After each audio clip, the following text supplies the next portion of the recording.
So for this video, we're going to be talking about our types of protein-mediated transport, as well as a few different factors and how they run, and some kind of specifics that were mentioned. So first I'm going to draw a cell membrane. Okay, so you have your apical and your basal membrane, I believe they're called. Okay, and so we're going to have a couple of different channels that we need in order to get different ions, proteins, different things across this membrane, right? Because inside of our cell, I'll write that, inside our cell, we're going to be really hydrophilic.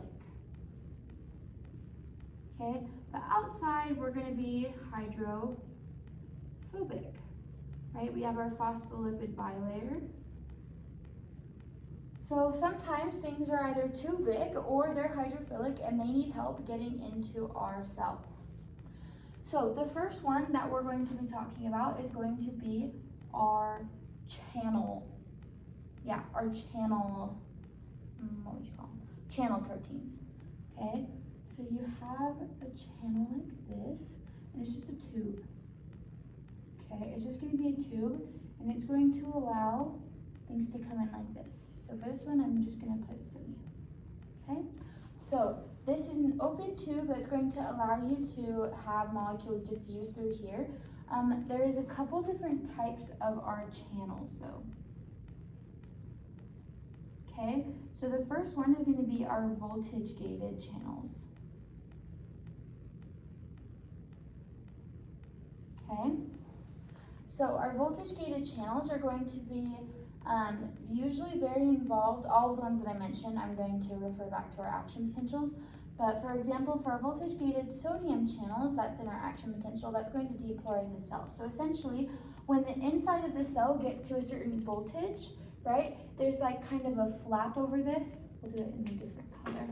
So for voltage gated channels, right, there's going to be almost like a little flap, right? And so once it reaches that certain voltage, it's going to open and it's going to allow the ions to diffuse in, and it's following the gradient that's already established. Okay, so it's already following the gradient. It's not going against the gradient, it's flowing with its gradient from high to low. And that's true for all of them. So for channels, they're following the diffusion. Well, actually it's called concentration. They're following the concentration gradient, right? Where it wants to go from high to low. This is the chemistry for concentration. So it's the concentration gradient. It's going from high to low. Okay, so that's our voltage gated. Next is our ligand gated channels. Okay, for our ligand gated channels, this is a little bit different. It's going to have I don't know, I'll just draw it like this. It's gonna look so silly. But it's gonna have a little spot where a ligand can come and it can bind, and then that will cause the channel to open, okay? And so for ligand-gated channels, also used in our action potentials, this is gonna be used for our graded potential, where it will only open so long as a ligand is bound to it. So it doesn't remain open for a very long period of time. It's just if a ligand is there, then it will be open, but as soon as that ligand detaches, then it will no longer be a functioning channel. And then the last one is going to be our mechanically gated channels. And so for our mechanically gated channels, that's going to be an actual change within the membrane, not a difference in that. Do you have class at some point? Yes. What time is that class at? It's in 30 minutes. Okay, are you okay if I just keep recording until then? Oh, of course. Is that all right? Okay. Okay, thank you. I'll just pick that up. Okay, so for our mechanically gated channels, that's going to be a change in the membrane itself, whether it moves or you have a polarization change that's not related to the voltage. So that's going to be our mechanically gated channels. So our other channels are going to be our other ways of transport is our carrier proteins.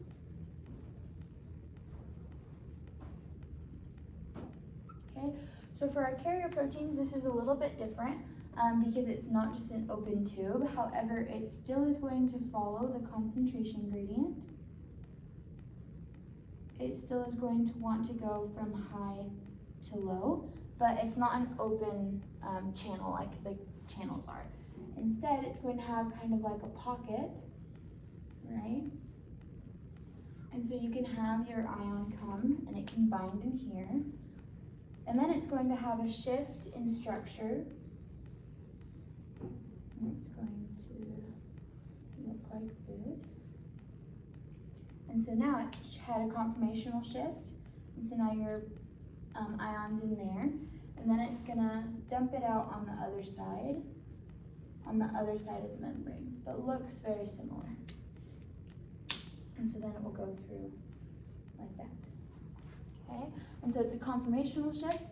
It's still following the gradient. It still wants to go from high to low, but it's not just an open channel, right? So for this one, you're going to have, for both of these, there is still a rate of saturation, right? It can only allow so many through at a time. It can only open so many at a time. And so that's your principle of saturation, is just that there's not enough channels. So even if you add a ton of concentration, there's still a limited rate. There's like a base rate that we'll have to maintain.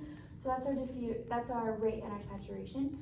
There is no energy required for these, right? So there is no ATP that's used for either of these. Okay, it's simply following that gradient. The direction, right, it's still going from outside the cell to inside the cell, and it's not having like opposite effects, such as you'll see with like our active transport.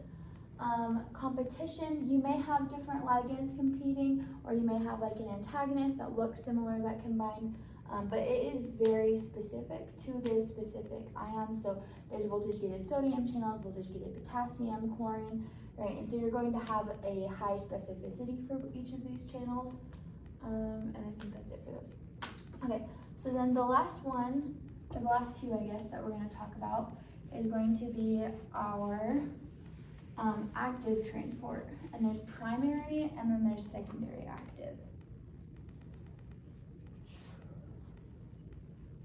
Okay, so this is going to be our active transport. All right, so the first active transport is the loved and well-known sodium potassium pump. So this one is going to pump 3 sodiums out of the cell, and it's going to bring in 2 potassiums. This channel, or this pump, is found all over your body. It will haunt you forever. This is your sodium potassium. Okay, the difference is that this one is going to use ATP. Okay, that's why it's an active transport, is because it's using ATP, whereas the other ones are passive because it was just using the gradient that was established. Okay, so it uses ATP, and it's going against their gradient. Against the gradient. That's why you need the ATP, is because you're forcing these ions to go in the opposite direction than what they would choose to go in. And so this is going to be your primary active. So we'll put primary active transport, okay? Because it is directly using the ATP. For our secondary active transport, it's going to be a little bit different. We have an established gradient because of this pump. We have our sodium out here, so there's a high concentration of sodium out here, but then there's going to be less sodium inside the actual cell, okay? And so it's going to use that gradient, and it's going to help it bring other ions across, right? So you have your sodium coming in because of the established gradient, right? And then you could have it bring along with it like hydrogen, okay? So it's using the established gradient of ATP, right, of a channel that used ATP, even though this isn't directly using ATP itself. And so that's going to be your secondary active transport, okay? And this one, where they're both coming in the same direction, is called a symport. You can also have the opposite, where again, the established gradient due to the ATP channel is going to bring in your sodium, and then you're gonna have a ion going the opposite direction, we'll say chlorine, right? It's going in the opposite direction, and that's going to be your antiport, okay? And it still is type of secondary, it's just them going in the opposite directions. But again, it's using the gradient that was established by a pump that used ATP. So that's why it's still considered an active transport, even though it doesn't directly use ATP. There is some direction involved, especially with the sodium potassium pump. They're always going in the same direction. There is an established rate. You can have some competition, not usually with this pump. That pump is pretty needed for everything in our body. And yeah, okay. So that's it for that video.